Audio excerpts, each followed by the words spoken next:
Hey, coucou, ça va bien? Alors aujourd'hui, j'aimerais bien te parler d'un livre que j'ai beaucoup aimé, comme la plupart des livres dont je te parle sur ma chaîne. C'est un livre que j'ai lu il n'y a pas très longtemps. Alors, je l'ai beaucoup aimé, avec une nuance, on va en parler. Et la lecture n'a pas été si facile, mais au final, c'était quand même un livre qui était bien. Ce livre, il s'appelle Le Gosse de Olmy. J'ai pas noté son nom en entier, pardon, je ne sais pas s'il y a plus que ça. Alors, Olmy, c'est une autrice que je connaissais parce qu'on me l'a beaucoup conseillé, que j'ai acheté plein de livres d'elle, sauf que j'en avais pas encore lu, donc je ne savais pas exactement comment elle écrivait. Et j'ai commencé par Le Gosse. Il me semble qu'elle a écrit La Tresse, qu'il faut absolument que je lise, tout le monde me dit qu'il est incroyable. Mais voilà, il y avait ce livre-là qui est sorti, je me suis dit que ça pouvait être cool. Et alors l'histoire de ce livre, c'est l'histoire d'un petit garçon qui vit une vie très modeste mais heureuse avec ses parents. Et un jour, je crois, son père meurt. Puis après, ça devient un peu la mère, sa mère meurt et là, c'est la débandade. Il vit avec sa grand-mère dont il doit s'occuper, sauf que c'est un petit garçon. Et à partir du moment où il ne peut plus s'en occuper et où les voisins s'en rendent compte, eh bien, il est mis en maison d'enfants, en orphelinat. Et une grande partie du livre tourne autour de cette période-là de sa vie. Alors, la première partie du livre, elle est chouette parce qu'elle est assez douce et qu'on voit ce petit garçon qui est super heureux avec sa maman, qui est pleine de poésie. On voit un petit peu ce qu'était la France des années, il me semble que c'est 1900 quelque chose, du début du siècle. Et j'ai trouvé ça très intéressant, très doux. Et je m'attendais à ce que le livre soit un petit peu comme ça, parce que je ne savais pas de quoi ça allait parler. Je l'ai pris vraiment au hasard.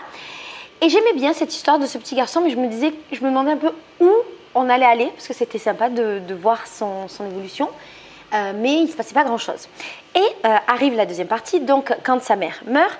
Et là, la vie de ce garçon bascule parce qu'il doit s'occuper de sa grand-mère, qui est très vieille.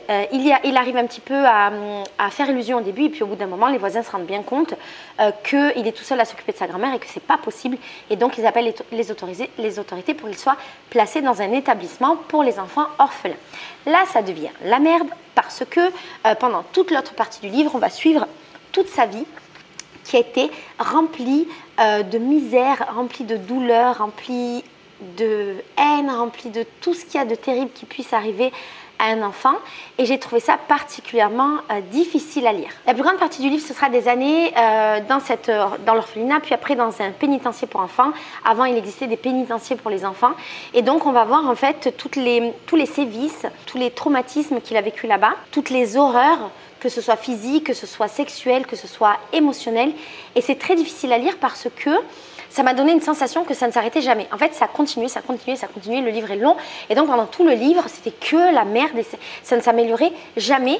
Et c'était super dur parce que j'avais la sensation qu'il n'y avait pas vraiment une once d'espoir. Je ne voyais pas vraiment où on voulait en venir. Et je me disais, ok, bon, c'est bon, j'ai compris, c'est la merde. Mais voilà, c'est quoi le après de tout ça? Et alors, en même temps, c'est important que le livre il existe et que l'histoire existe parce que ça part d'une réalité qui a réellement existé. Et le pénitencier dans lequel le petit garçon a réellement existé avant d'être dénoncé par un journaliste qui s'est acharné à faire fermer ce pénitencier. Et donc, il existe et du coup, que ce soit raconté, qu'il y ait des traces et qu'on vive un petit peu ce qui s'est passé, bien sûr que ça a énormément d'importance. On parle notamment dans ce livre beaucoup du travail forcé des enfants, ce qui apparemment était monnaie courante à l'époque. Ça parle du viol des enfants, ça parle des enfants battus, des agressions, ça parle de tout ce que les adultes ont pu faire de pire à ces enfants et de tout ce que ces enfants peuvent se faire entre eux. Je l'ai trouvé dur parce que je l'ai trouvé assez froid. Je ne sais pas si c'est ma perception, si c'est fait exprès, si c'est la manière de l'autrice d'écrire.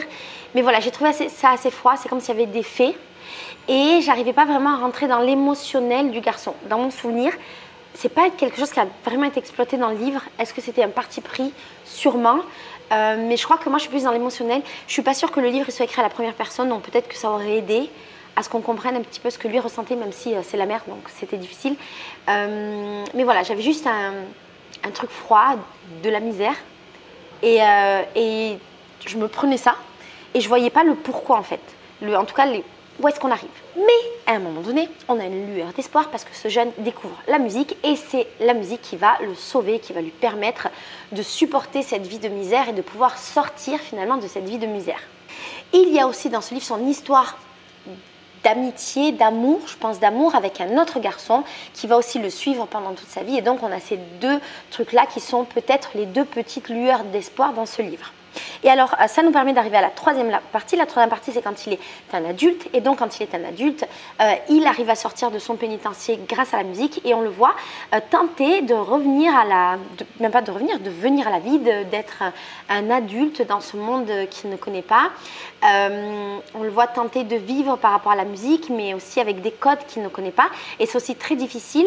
Et en même temps, c'est une partie qui peut être assez intéressante parce qu'elle montre le monde de la musique, des cabarets, de la nuit des artistes de ce début de siècle et de l'après-guerre, il me semble, je ne sais plus si c'est l'après ou l'avant-guerre. Et donc, j'ai trouvé très intéressant d'avoir une autre vision. En tout cas, j'ai trouvé très bien de pouvoir voir l'évolution de ce garçon pendant toute sa vie, même si ça restait quand même assez difficile.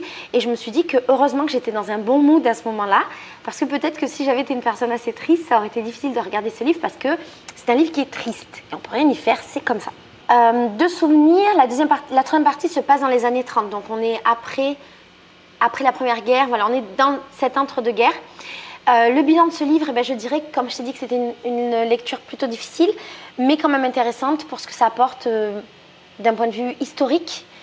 Je te conseillerais de le lire, mais pas de le lire si tu es dans un mauvais mood, si tu es triste dans ta vie, je ne suis pas sûre que ça t'aide. Donc voilà, si tu veux un livre, si ces sujets-là t'intéressent, c'est vraiment un bon livre, je pense. Mais j'avais quand même un truc où d'un côté j'étais pressée de le terminer, en même temps j'arrivais pas trop à le lâcher, mais c'était douloureux pour moi de le commencer, tu vois, donc c'est un bilan qui est assez mitigé, mais qui finit quand même, allez, on va dire moyen positif. Voilà, c'est fini pour ce livre-là. J'espère de tout mon cœur que ça t'a donné envie de le lire. Si jamais tu l'as déjà lu, n'hésite pas à me dire. Et si tu connais cette autrice et que tu veux bien me dire si ces autres livres sont d'une déprimance absolue, je suis assez preneuse. Je te fais des gros bisous et je te dis à très très bientôt. Ciao, ciao.